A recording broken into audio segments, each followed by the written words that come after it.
It is with anticipation that I extend to all of you a warm welcome. Today marks the beginning of a series of key events that reflect our renewed mission to educate responsible business leaders of the world, leaders who are exceptional in their ability to navigate, create, thrive in an AI-empowered environment. Our world is changing at an unprecedented pace. Artificial intelligence, in particular, is reshaping industries, redefining jobs, and revolutionizing how we think about leadership. This is why our mission at DMSB has evolved. We are committed to preparing our students to be agile, ethical, and visionary leaders who can harness the power of AI and other emerging technologies to drive innovation and positive change in their organizations and communities.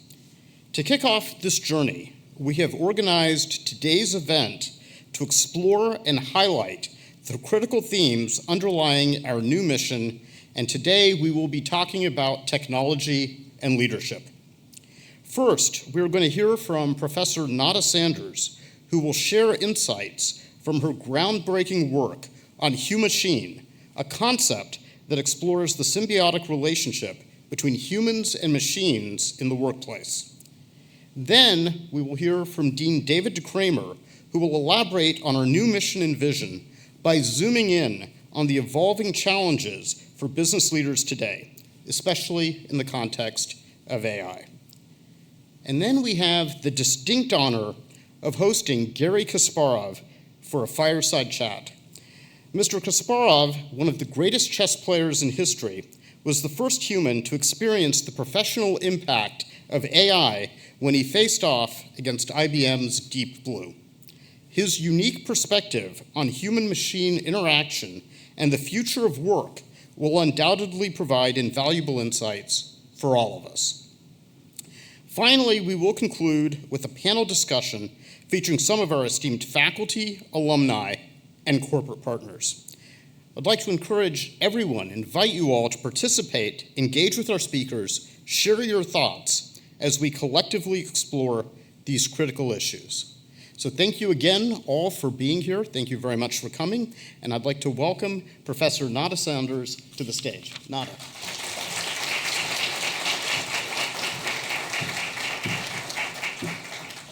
Thank you. I wanted to welcome everybody to this really incredible event.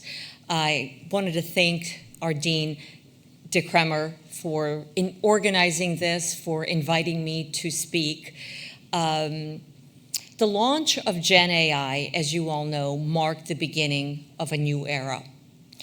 Tom Friedman said it was a Promethean moment where everything was about to change. And I think we would agree that that is the case, right?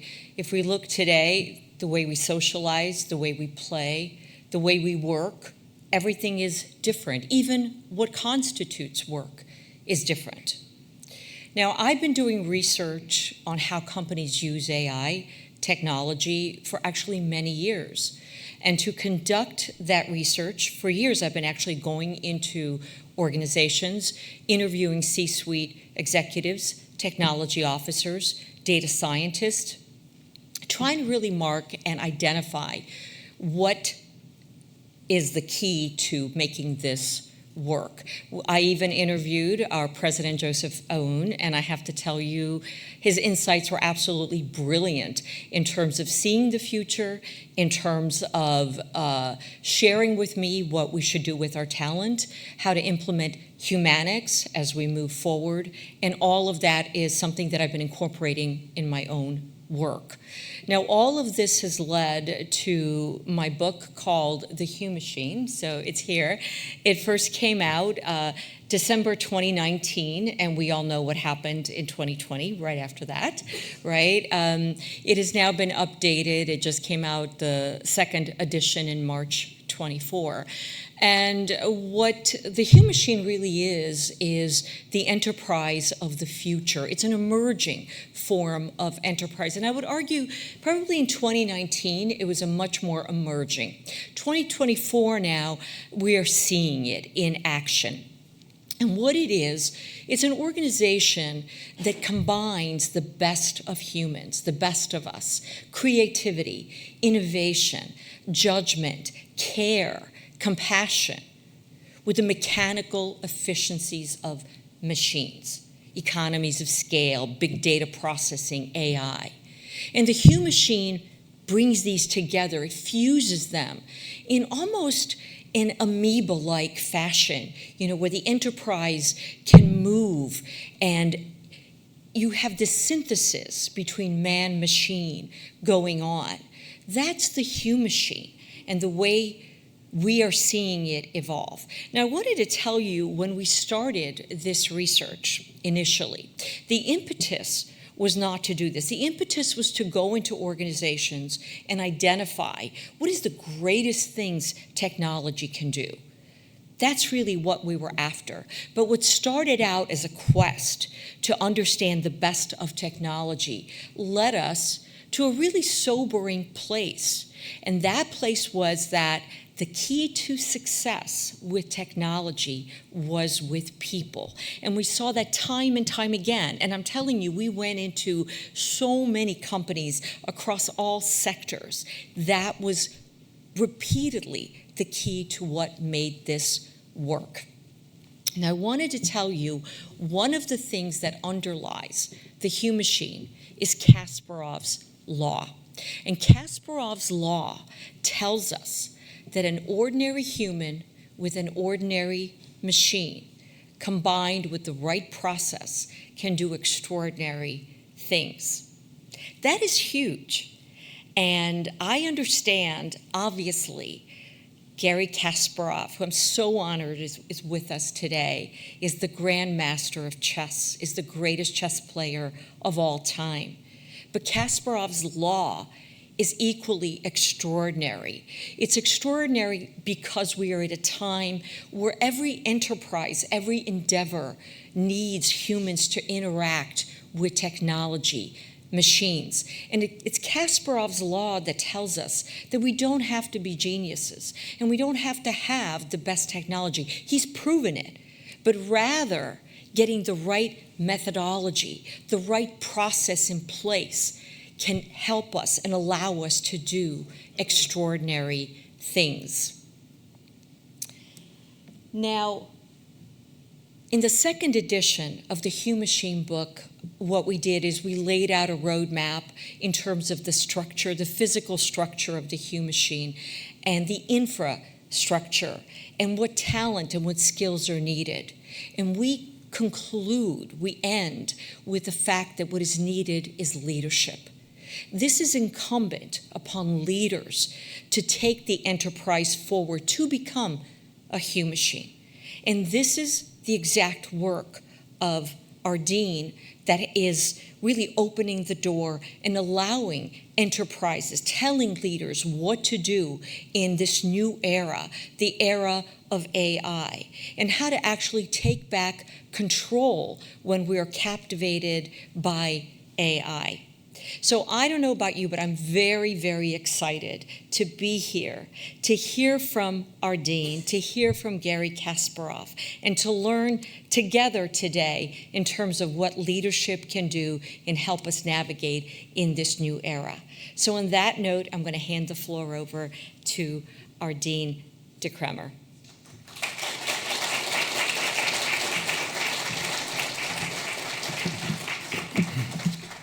Thank you, Nada. Great introduction to what we're trying to achieve here, and welcome everyone. It's my privilege, and I'm extremely happy to welcome you here all at this extraordinary event. It's not because we've organized it that we think it's extraordinary. I do believe strongly it's extraordinary because we are facing a crossroad as a business school, as a university, as higher education. And that is, as Nada already said, we have our human skills. We have our technology. Now they need to be brought back together, collaborate, create value. And in business, then one important question arises. How do we leverage that potential of that combination? And that's why we're here today, to see where is the D'Amore-McKim School of Business going? Which direction do we want to go within a university that is already putting a lot of focus on that with the concept of humanics, as was said. Now I'm trying to find out, people who talk about technology are really bad in technology. Which button I have to press to move on? That's this one. So, as I said, it is a reason why we're here at Northeastern University. For several years, the university has been promoting the concept of humanics. Higher education should focus on data literacy, technology literacy, and human behavioral literacy. And bringing that together is what is going to make our students successful. It's going to prepare our students for the job market. Now, that's on paper. It's easier said than done.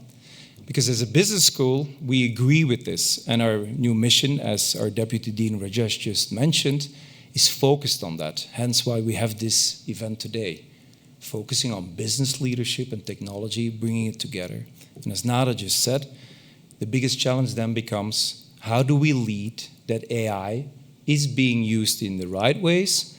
And I'll go even one step back. How do we manage to bring AI in organizations so that it's ready that we can leverage it? And that's basically where my work comes in. And I'm really happy that I can share a little bit about this, because some of the things that I've been doing are also the reason why I'm here as a dean. Because the D'Amore-McKim School of Business has embarked on this journey to be learning across borders, where we bring technology together with human skills and we put it in a business context. And I endorse this completely. In fact, I wrote a whole book about it, which is coming out next week. And I want to talk a little bit about what I'm writing there and why this is so relevant to business education and to what we can learn as business leaders here in the room, as students here in the room, and as faculty here in the room, what it is that we need to do. And it starts with recognizing that AI is a tool. And AI is a tool to be used to enhance human intelligence, to enhance the potential that we have, as Nada referred to. Now, how do we get to that context that we can leverage it as a tool that brings these outcomes? To me, as it says here, in business, in our context, because we're talking about D'Amore-McKim here, AI is not just the next big opportunity, it's in fact the next great leadership challenge. So that already makes clear that adopting AI to leverage it for the success of and the interests of all our stakeholders, it's a leadership challenge. It's a human challenge. It's not a technology challenge. And some of you may think, oh, well, why? Because, I mean, when I'm in computer science, they will say, it's the technology that matters most. So what is so special as a business school that we're reversing this a little bit? Why are we doing this? And how are we going to educate this? How are we going to research this? How are we going to use it?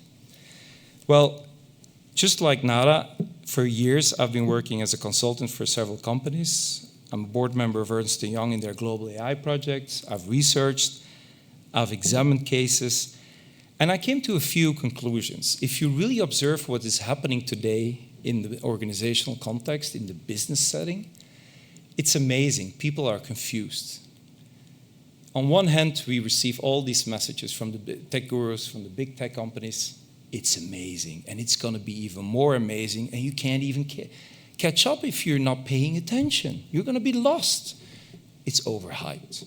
Because on the other hand, no one really knows what AI is going to bring, what it is exactly going to be, and how we're going to use it. What is the return of it? What is the value created? We don't know. But this creates a very specific situation, especially among business leaders, the ones who are leading companies now. You can imagine when they were educated, there was no AI in the curriculum. There was no sustainability in the curriculum. There was no data management or making handshakes between different departments and sharing those data. They're afraid. And this is what I see. Today, what we say in business is, and you're all being bombarded by this, the biggest risk is not using AI. And there's a sense of urgency because all your competitors are using it, and suddenly they're there, fear of missing out. And when I read that concept again, fear of missing out, it threw me back to my teenage years when I'm missing the party of the century. You know what I mean? You wanted to go out as well, and your parents saying, stay home. Well, it's the same feeling among business leaders when it comes down to AI now. Wow. if you're a tech company, you're dominating the market, you see a big market here. No, they're all going to buy it. That's the situation we're in. So because our business leaders are not educated and they experience that pressure, what you see is business leaders sidelined. As soon as they've devoted most of their budget, by the way, to adopting and acquiring the AI, it's brought in the company, they delegate right away to the tech experts, and they sideline. Now, what the result is that up to 87% of digital transformation projects today fail. What happens is business leaders coming up to me when I visit and say, hey, this is cool stuff. And they keep telling me this is so cool, but I haven't seen any return on the investment. I mean, please, am I missing something? What is it that I need to do? Do I go back to school? Following executive education, lifelong learning? Yes, you do, but with a different emphasis here. Because of the lack of business knowledge available in the AI adoption process, because all our business leaders sideline, what happens? Are the right business questions being addressed? No. Are the right business angles and perspectives being brought into the equation when deciding how to leverage AI? No, because who would do it? It's all delegated immediately to the tech experts. Are they trained as business experts? No. Result, as I said, most of our projects fail. So what I want that business leaders realize, and this is what I want to bring into our education as well in different ways across our different business fields, is that people realize AI is more than simply buying technology. And the reason why I'm emphasizing this is because most business leaders today, and especially our boards, they need to govern, but they definitely don't understand AI. Up to 70–80% of their budget is used to acquiring it. Whereas the most expensive part is basically bringing it in, making people adjusted to it, and make them work with it. So no money left. AI adoption is not simple plug and play with immediate returns. It's a J-curve.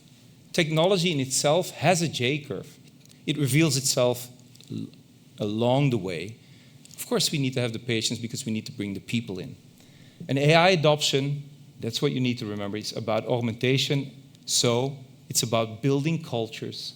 Augmentation, as Nada referred to, humans and machine working together. So it's about building cultures and leading that change. A change management project, hence her conclusion, leadership matters more than ever.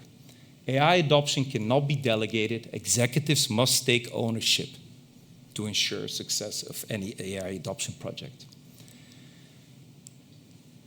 So what is it that we do? And I'm just referring here to Peter Drucker. There's many other people we can refer to, but he said the best way to predict the future is to create it. Now, this is a wisdom for us as a business school, as D'Amore-McKim. It means the best way that we can help our students to prepare for that future is that we help them create that future by using AI as a tool to leverage and enhance our human workforce. And that's what our education, our research should be about.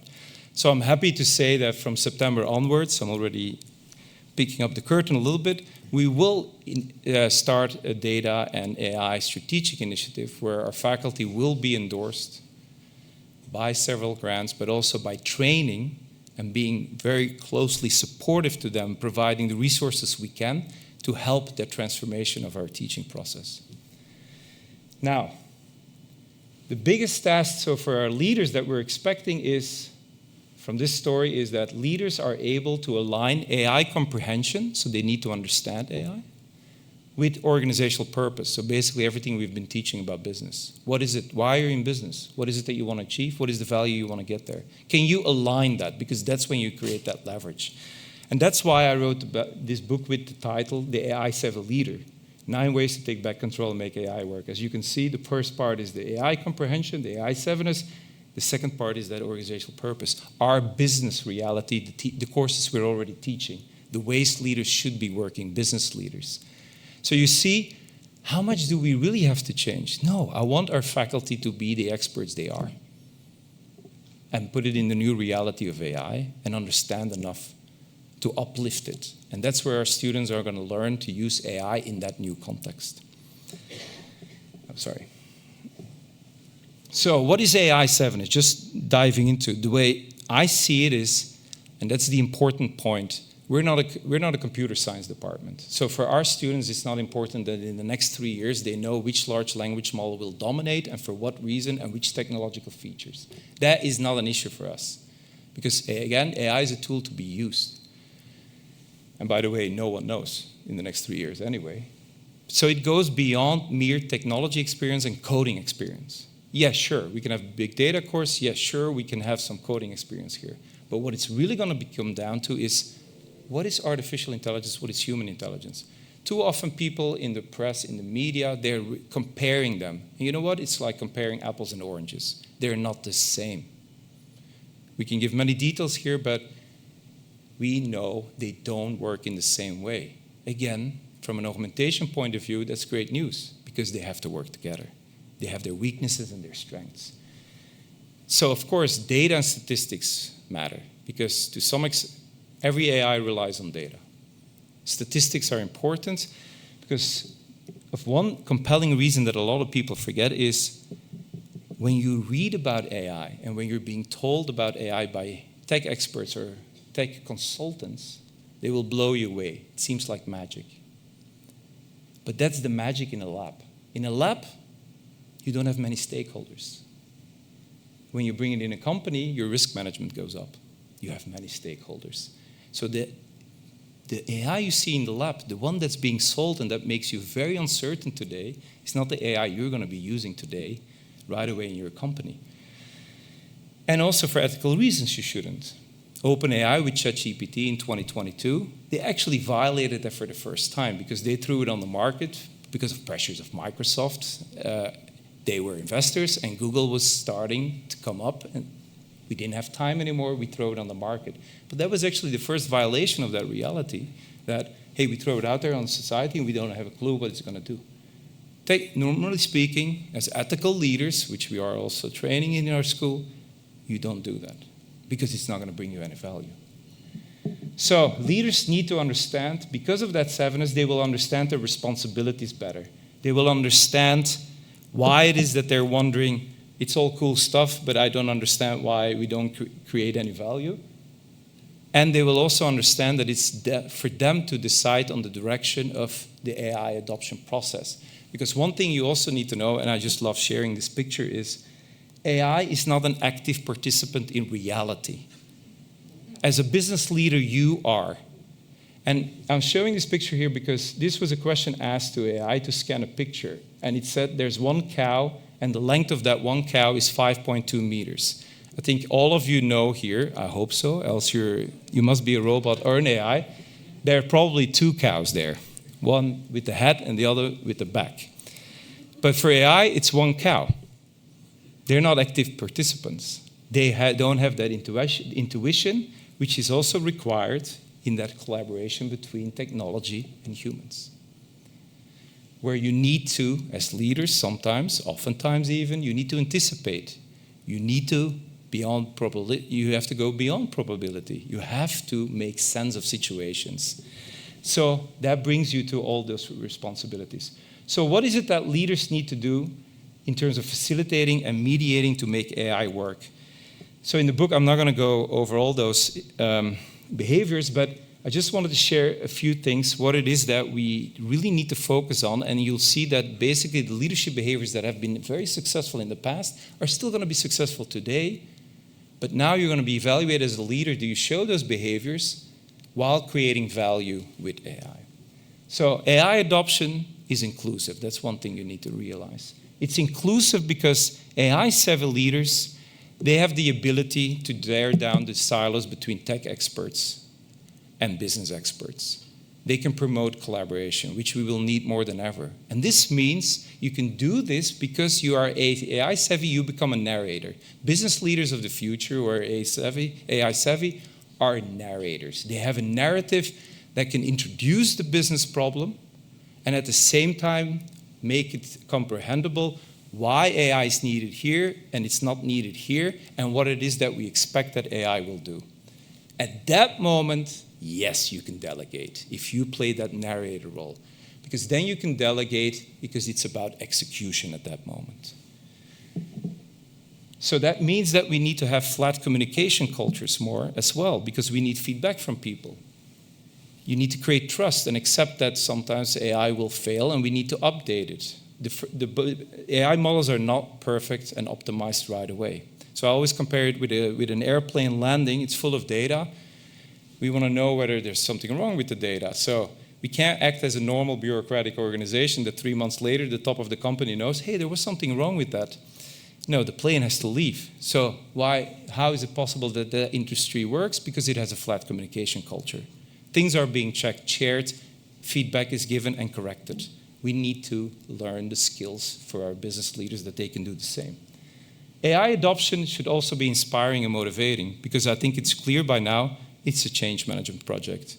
You need to inspire your people. It needs to be part of your vision. You need to be visionary to give it a meaning. Why do we use AI? Because it's a threat to people in their jobs. It needs to become meaningful. You need to be able to describe it. And it needs to create what I call holistic value, ranging from productivity, efficiency to well-being and taking care of interests of stakeholders, that you're ethical, that you're responsible. And finally, I think AI adoption needs to be truly human-centered, because it's clear, it's about humans first, technology second. So don't make people feel like data points. Reward human behavior within the human-AI collaboration, so that people understand that's what you're working on, and that's what you're trying to enhance, human intelligence. Intuitive interfaces, meaning we ask, and most technology companies are actually abusing a little bit the concept of human-centeredness, in my view. They're saying, oh, of course it's human-centered. The end user is a human. You all are users, so it's human-centered. But at the same time, the implicit assumption is that we ask you to think like a computer to use it. What is truly human-centered is, no, AI is a tool, and an AI is designed and brought to the fore in a way that it aligns with how a human works. That's truly human-centered. So those are behaviors in addition to the AI savviness. So just to wrap up, what I'm talking about here is that how it usually works, and that's the problem today in AI adoption, AI is brought in, right away it's delegated to tech experts, no more business questions are asked, technology drives technology transformation. That's how it usually works, and we see no value. The way it should work is that business leaders are AI savvy enough so that they become the narrator to bridge AI comprehension with organizational purpose for everyone. And at the same time, they build a culture to get everyone on board and facilitate human-AI interaction. At that moment, once you've achieved that, you can delegate, because that's execution. That's where your responsibility lies. So, as I said, adopting AI and making it work is a human enterprise. Now, I love this quote of Bill Cougaran, who worked at the Bell Labs Google. He once said, engineering is easy, people are hard. Because you may say, oh, we cracked the code. Yes, we're leveraging the human code together with AI, so it should be easy. No. It's damn difficult, because humans are difficult. So what we have been doing, again, I'm stressing it, here at D'Amore-McKim, I really want us to stay those business experts that we are, but we are really in the business and transformation, and from next academic year, we will drive this to elevate our faculty, staff, and students to become that AI-savvy leader in what they teach and in where they're the expert. Because that will create value for our education, for our future leaders, but also for our school. So now I want to move to the next part, and now that I already referred to it, you can see, so our guest, Garry Kasparov, I think I'll introduce him in a minute. I think most of you know him. We work together on something that we call triple AI, and you will see how this fits with the human machine and how we have to collaborate. We call triple AI because there's 3 types of intelligence, according to us. Machines intelligence, which is artificial intelligence. People's intelligence, which is authentic intelligence. And I want to emphasize this here because this relates again to our business school education. Some of you may say, hey, but I bring AI in the classroom, I have a problem. I need to change my syllabus. I need to change my way of teaching. Yes, but I promise you, once you get the hang of it, it's going to be so much easier than what you were doing in the past, because the technology now provides the input. It generates. So we're going to be in the business of going from content generation to knowledge creation. That's going to be our job. The value created by an AI, how are you going to use it to serve your organizational purpose, serve humanity. That's going to be an extremely important one. And that's going to depend on your leadership style. So being authentic, the authenticity of your human skills and intelligence is only going to become more important. And that's what we refer to as the human intelligence. That's the capital that we're going to use. And that should lead to intelligence at work, augmented intelligence.